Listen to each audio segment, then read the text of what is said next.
भक्तजनों, भक्ति साधना चैनल में सभी भक्तों का स्वागत है।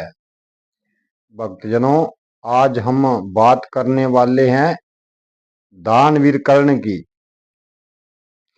पहले तो हम ये जान लेते हैं कि कर्ण का जन्म कैसे हुआ। भक्तजनों, एक दिन दुशावरा ऋषि कुंती के माता पिता की महल के पीछे के कोने में कहीं रुके हुए थे विश्राम करने के लिए। और कुंती माता साधु संतों के प्रति भाव बहुत रखती थी।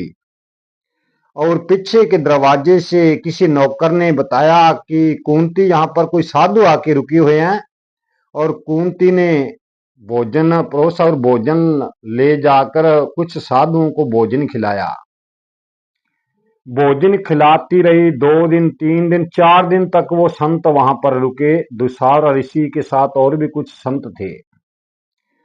भक्तों, जब 4-5 दिन बीत जाते हैं तो दुशावरा ऋषि बहुत प्रसन्न होता है और कुंती को कहता है कि पुत्री मांगो, जो कुछ मांगना है वर मांगो। पर कुंती तो कुंवारी थी, उसने कुछ वर नहीं मांगा। कहा, हे गुरुदेव, मैं क्या वर मांग सकती हूँ, मैं तो अभी तक कुंवारी हूं, मेरी तो शादी नहीं हुई है।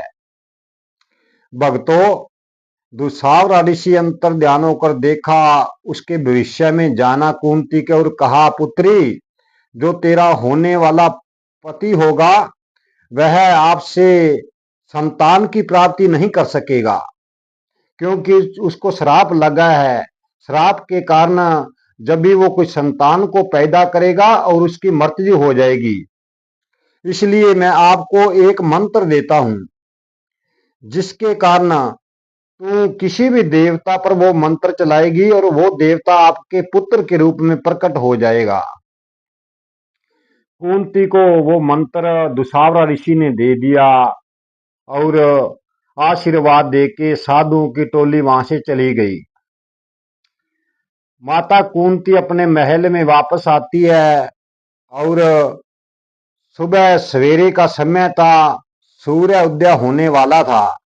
और पूरी रात कुंती माता सोचती रही कि मंत्र काम करेगा या नहीं।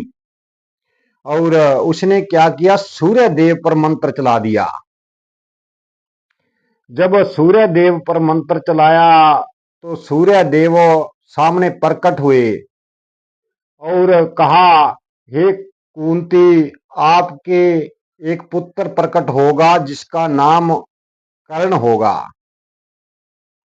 तो वैसा ही हुआ, उसके सामने एक पुत्र प्रकट हो गया, छोटा बालक शिशु रूप के अंदर, जिसका नाम कर्ण था। जब छोटा शिशु प्रकट हुआ तो कुंती बहुत घबराई और डर गई कि अब मैं क्या करूं, मैंने ये मंत्र नहीं चलाना था, लेकिन मैंने मंत्र का प्रयोग कर दिया। भक्तों, बड़े सोच विचार में पड़ गई कुंती, और अब क्या किया जाए, क्योंकि कुंवारी होने के कारण लोक लज्जा से डरने लगी। और एक कपड़े के अंदर उस बच्चे को पलेटा और पिछले दरवाजे से होकर उसे नदी के अंदर बहा दिया। आगे एक सूत नाम का व्यक्ति उसी समुद्र पर कुछ कार्य के लिए गया, कपड़े धोने के लिए। और जब वो देखता है कि कोई शिशु इसी के अंदर तैर रहा है, उसने उस ट्रंक को खोला और उसमें से एक बच्चा निकला। उसने बच्चे को उठाया और अपने घर पर ले गया। जो उसकी मां का नाम राधा था और पिता का नाम सूत था, उन्हीं का पुत्र कहलाया दानवीर कर्ण। भक्तों, जैसे समा बीतता गया और कर्ण बड़ा होता गया, एक दिन जब पांडवों और कई योद्धाओं का संग्राम हुआ तो उसी संग्राम के अंदर वह पहुंच गया। और वहां शर्त थी कि उसमें हिस्सा अकेले कोई राजपुत्र ही ले सकता है। और भक्तों, जब हिस्सा लेने कर्ण भी गए तो वहां पर उसको धिकारा गया कि नहीं, आप किसी राज्य घराने से नहीं हो, इसलिए आप इसके हिस्सेदार नहीं बन सकते। तो भक्तों, वहां पर दुर्योधन ने वहां पर खड़े खड़े दानवीर कर्ण का राज तिलक किया और अन्य देश का राजा घोषित कर दिया। भक्तजनों, यहाँ पर हम विचार करने योग्य बात है, जैसे दानवीर कर्ण को दानी तो बहुत कहा जाता है, उसने अपनी मौत तक की परवाह नहीं की। जब कुरुक्षेत्र का युद्ध हो रहा था तो जो उसके कानों के अंदर कुंडल थे, उसके रहते कर्ण को कोई परास्त नहीं कर सकता था, नहीं कोई मार सकता था, चाहे वो कितना भी बड़ा योद्धा था। तो भगवान कृष्ण अर्जुन को यही समझाते हैं कि इसके कुंडल रहते से परास्त करना बहुत परेशान हो जाएगा, ये परास्त नहीं होगा। तो भक्तों, वहां पर इंद्रदेव प्रकट होते हैं और इंद्रदेव ने दान के अंदर उसके कुंडल मांगे। तो कर्ण सब कुछ जानता था कि ये तो अपने पुत्र अर्जुन की पक्ष कर रहा है, पर जो मेरे दर पर आता है मैं उसको खाली नहीं मोड़ता। उसने कुंडल उतार कर इंद्र को दे दिए। साथ में उसके पिता सूर्य ने रोका था कि ये कुंडल ना दीजिए, ये अर्जुन के लिए आया। पर उसने कहा, पिता, मैं जो भी मेरे दर पर दान लेने आएगा मैं दूंगा। और जिस तीरों से पांचों पांडवों को मरना था, वो तीर भी अपनी माता कुंती को दान के अंदर दे दिए।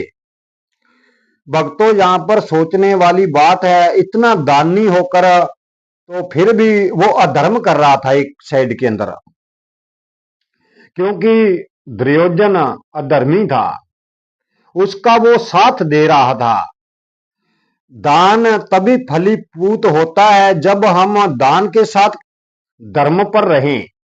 लेकिन कर्ण धर्म पर नहीं था, अभिमन्यु को भी धोखे से मारा और हर जगह दुर्योधन को भड़काता रहा। तो वो दान दिया क्या काम का हमारे, जिसमें हमें धर्म से काम ना लिया हो। हम धर्म तो बहुत करें, पर वैसा कर्म भी तो हमें साथ में करना चाहिए।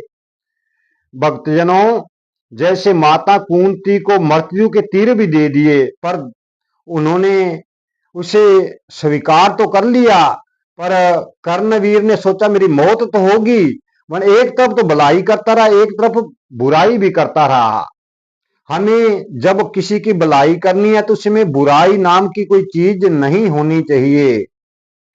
भक्तजनों, हम सदा परमात्मा के शरण में रहकर कभी अधर्म को न अपनाएं। हमें ऐसा रास्ता चुनना चाहिए कि हमारा कहीं अस्तित्व गिर ना जाए। तो यहाँ पर जो उसके गुरु परशुराम थे, उसको भी धोखा दिया था कर्ण ने, और झूठ बोलकर उससे विद्या सीखी, उसको भी अधर्म माना जाता है।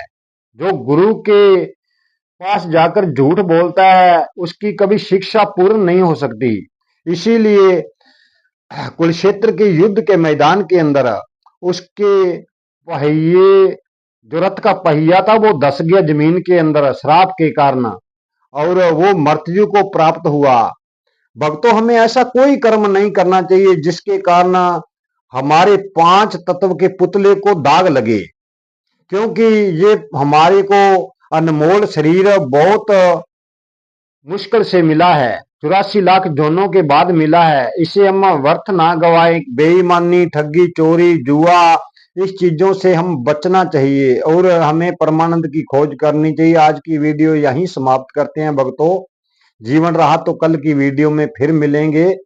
वीडियो को शेयर, सब्सक्राइब और लाइक जरूर कर देना। हर भक्त को इसकी सुविधा मिले। जय श्री राम, जय श्री राम।